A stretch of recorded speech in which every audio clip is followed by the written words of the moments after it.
سلام دوستان، یوسفی هستم. در آموزش نرم افزار سپید با من همراه باشید. در این ویدیو میخوام سفارشگیری با تبلت رو به شما آموزش بدم.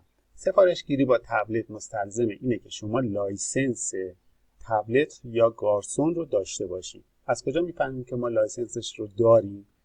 وقتی که داخل امکانات بریم لیست امکانات لایسنس میبینیم تعداد کاربر تبلت یه تعدادی.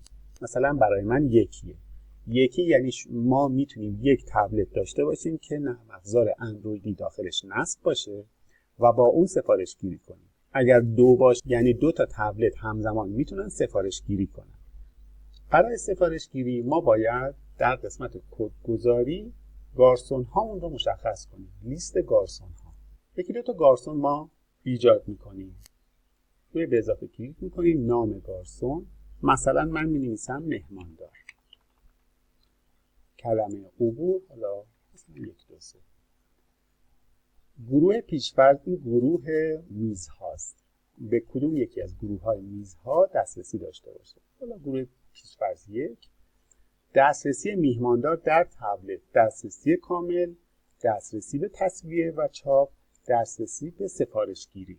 ببینید دسترسی کامل شامل دسترسی به تصویه و چاپ نمیشه. اگر یک تبلت نیازه که بتونه تصفیه و چاپ بکنه باید بذاریم روی این گزینه. دسترسی کامل تصفیه و چاپ نداره. من میذارم فعلا دسترسی کامل. وضعیت گارسون فعال، نمایش تمامی میزها فعال. پذیرش. البته پیشنهاد من اینه که به تعداد تمامی گارسون هاتون نام کاربری ایجاد کنید. مثلا من 2 تا گارسون دارم که از این تبلت شیفتی استفاده میکنن. آقای فلانی و آقای فلانی. خب برای هر کدوم نام کاربری درست میکنم و کلمه عبور و هر کدوم باید با نام کاربری خودشون استفاده بکنن. چرا؟ چون که مشخص باشه در آینده که هر کدوم یکی از این فاکتورها رو کدوم یکی از گارسون ها زده. مثلا آقای محمد. اینم پسوردش. یا هر تعداد دیگه ما میتونیم گارسون درست کنیم. این تعداد نام گارسون ها ربطی به تعداد لایسنس گارسون نداره، چون که چندین گارسون میتونن از یک تبلت استفاده بکنن. وقتی که ما نام گارسون ها رو ایجاد کردیم میریم روی تبلت که سفارش گیری کنیم. اون نام های کاربری رو که در داخل نرم افزار ایجاد کردیم اینجا میبینیم. وقتی که روش کلیک میکنیم لیست نام‌های کاربری گارسون هامون مشخص میشه. مهماندار، آقای محمدی، خانم فلانی، همه اینها میان. یکیش رو انتخاب میکنیم و پسوردمون رو میزنیم. پذیرش. میبینید که لیست میزهامون رو میاره و نام میزها هر چی که باشه اونها رو میاره برای ما. برای سفارش گیری ما یک میز رو تاچ میکنیم، کلیک میکنیم روش، انتخاب که شد پذیرش رو میزنیم. ببینید من یک بار دیگه انجام بدم. اونجور نیست که با 2 بار زدن روی میز واردش بشه. حتما باید یک بار روی میز بزنیم، دکمه پذیرش پایین رو بزنیم. همینطور که میبینید لیست غذاها رو به ما نشون میده. گروه های غذایی و خود غذاها. برای انتخاب غذاها هم اول گروه غذایی رو انتخاب میکنیم. مثلا ما یه دونه چلو کباب میخوایم، یه دونه چلو جوجه میخوایم. هر بار که کلیک بکنیم روش این تعدادش مشخص میشه. یا مثلا پیتزا میخوایم، بار گرم یا دسر و نوشیدنی. خب اگر ما مثلا این چلو کبابه رو میخوایم دوتاش بکنیم نیاز نیست حتما دوباره بریم اون گروه غذایی رو انتخاب بکنیم و روش بزنیم. همینجا از دکمه های پایین این به اضافه منهای سبز و قرمز رو اگر ببینید، مثلا روی این چلو کباب ممتاز کلیک میکنیم، میخوایم یکی بیشترش کنیم. روی این دکمه به اضافه که کلیک بکنیم تعدادش بیشتر میشه و روی منها که زیرش هست کمتر میشه تعدادش. ما میتونیم یک توضیحاتی هم برای این غذاها بنویسیم. مثلا ما میخوایم یک توضیحاتی برای چلو کباب ممتاز بنویسیم. مثلا بنویسیم گوجه اضافه. روش کلیک میکنیم. این دکمه های به اضافه منهای کوچکتر رو که کنارش میبینیم اینا برای ایجاد یک توضیحات یا کامنته. روش کلیک میکنیم. میتونیم از توضیحات آماده‌ای که قبلا وارد کردیم استفاده بکنیم، یا اینکه اینجا کلیک بکنیم و خودمون چیزی بنویسیم. میبینید که قابل نوشتنه، مثلا قاشق اضافه. و وقتی که پذیرش میزنیم این توضیحات جلوی چلو کباب ممتاز اضافه میشه و در انتها دکمه چاپ رو میزنیم. وقتی که ما دکمه چاپ رو میزنیم داخل سفارش سالن و روی میز 6 ذخیره میشه. الان داخل نرم افزار رو که نگاه بکنیم میبینیم که اینجا روی میز 6 دقیقاً اون چیزهایی که ما سفارش دادیم با تبلت اینجا اومده. حتی نظرتون باشه همیشه یک تأخیری هنگام سفارش زدن با تبلت هست، مثلا در حد 10 ثانیه. معمولا با خود نرم افزار آنی سفارش میره داخل آشپزخونه، ولی با تبلت یک تأخیر 10 ثانیه‌ای یا 15 ثانیه‌ای میتونه داشته باشه. این یک چیز طبیعیه. همونطور که میبینید نام گارسون اون رو کنار میز نوشته، یعنی میز 6 توسط مهماندار یا آقای فلانی یا خانم فلانی سفارشش گرفته شده. اگر توسط کسی دیگه ای باشه اسمشو می نویسه. خب بیایم داخل خود نرم افزار. اگر من داخل نرم افزار یک سفارش بزنم روی مثلا میز 3، ببینم داخل تبلت چه اتفاقی میفته. من یک سفارش میزنم. خب الان میایم روی تبلت. ما تا تبلت رو به روز رسانی نکنیم چیزی نمیبینیم. الان من این دکمه رفرش دایره‌ای رو که این کنار میبینید بزنم، نرم افزار رفرش میشه و شما کارهایی که روی نرم افزار اصلی انجام شده رو اینجا میبینید. همونطور که میبینید میز شماره 3 توسط مدیر سفارش زده شد، میز 6 رو مهماندار زده. خب آیا ما میتونیم این میز 6 یا میز 3 رو یک غذای کم و زیاد بکنیم و ویرایشش بکنیم؟ بله میشه. ما روی میز 3 مثلا یا میز 6 کلیک میکنیم، دوباره پذیرش رو میزنیم و مثلا یک چیز دیگه اضافه میکنیم. مثلا من میخوام یک نوشابه بهش اضافه کنم. همونطور که میبینید اضافه شد و دوباره ما چاپ رو میزنیم و همین تغییرات ارسال میشه به نرم افزار اصلی و داخل آشپزخانه هم چاپ میشه. امکانات دیگه‌ای که تبلت داره رو با هم بررسی بکنیم. وقتی که پذیرش رو میزنیم و این منو باز میشه، این پایین سمت چپ یه دکمه فلش به سمت بالاست که یک سری منو رو برای ما باز میکنه.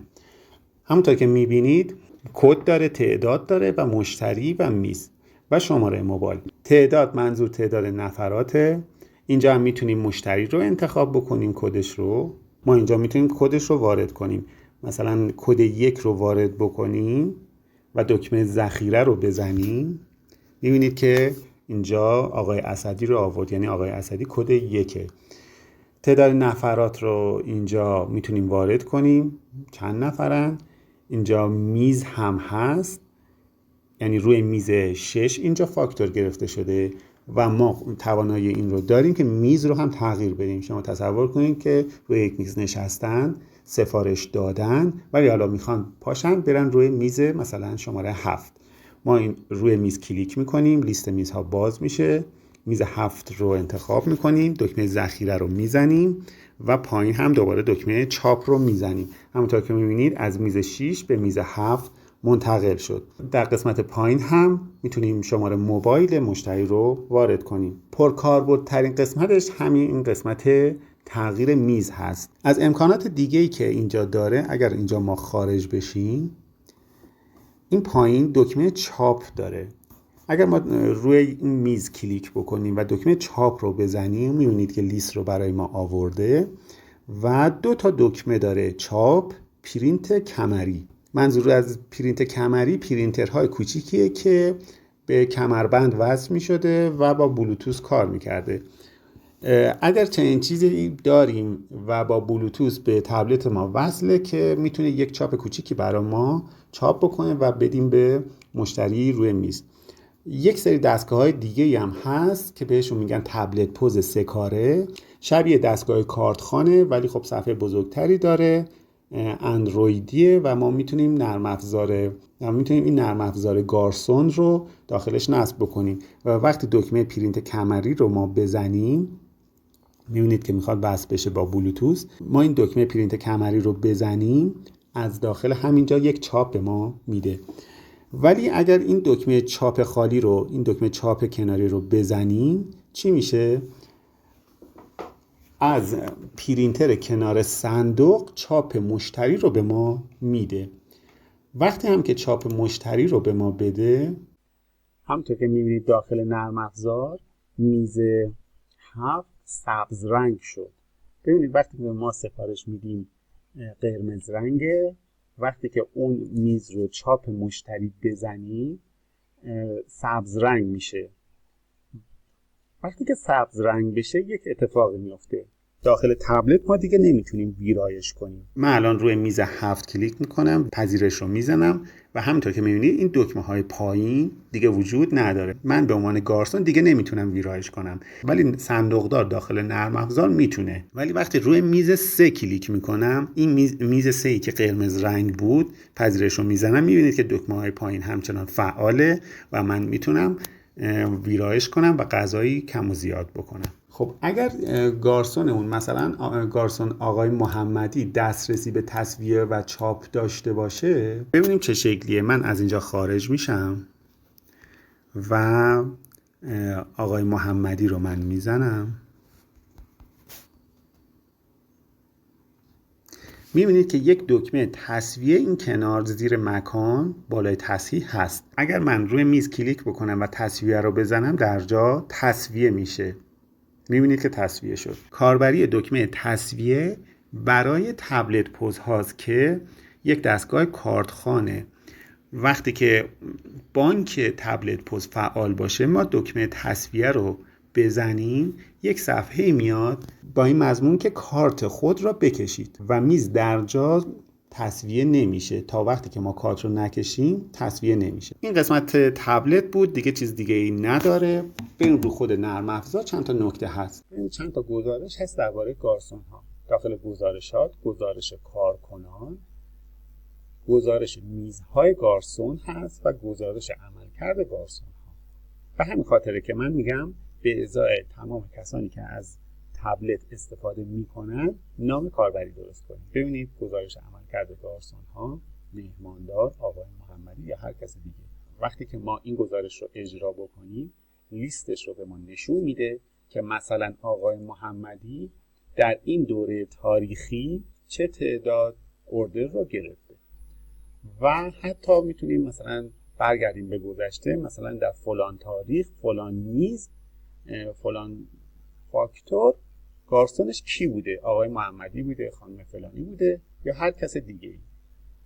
داخل گزارشات صندوق کلی هم وقتی که وارد بشیم و لیست فاکتورها رو بیاریم داخل کالای سالن، می‌بینیم که یک ستون هست به نام ستون گارسون که وقتی که فاکتوری زده شده مشخصه که این فاکتور گارسونش کی بوده. تنظیماتی که برای گارسون داخل نرم افزار هست، داخل امکانات، تنظیمات دستگاه‌های جانبی، ببینید به این شکله. پیش‌فرضش به این شکل باید تنظیم بشه. سفارشگیری توسط دستگاه تبلت فعال، این نمایش اعداد رو غیر فعال می‌کنه، بقیه‌اش رو فعال، این دو تا پایینی هم غیر فعال. ببینید وقتی که ما نرم افزار رو تازه می‌خوایم باز بکنیم، این قسمت بالا می‌نویسه تبلت فعال شد، یعنی تا همینجا تبلت فعال میشه. شما تصور کنید یک مجموعه که صندوقدار هنوز نیومده و گارسون ها رمز ورود به نرم افزار رو ندارن، ولی میتونن تا همینجا روشنش کنن، یعنی ویندوز رو روشن کنن، نرم افزار رو باز بکنن و اینجا قسمت تبلت فعال شد رو بزنن و تبلتشون دیگه کار میکنه. حتی فاکتورها ارسال میشه، به آشپزخونه هم ارسال میشه، ولی خب شاید تصویه نتونن بکنن، ولی تا همینجا تبلت کار میکنه. خب قسمت گارسون و تبلت دیگه مطلب خاص دیگه نداره. خسته نباشید. خیلی ممنون.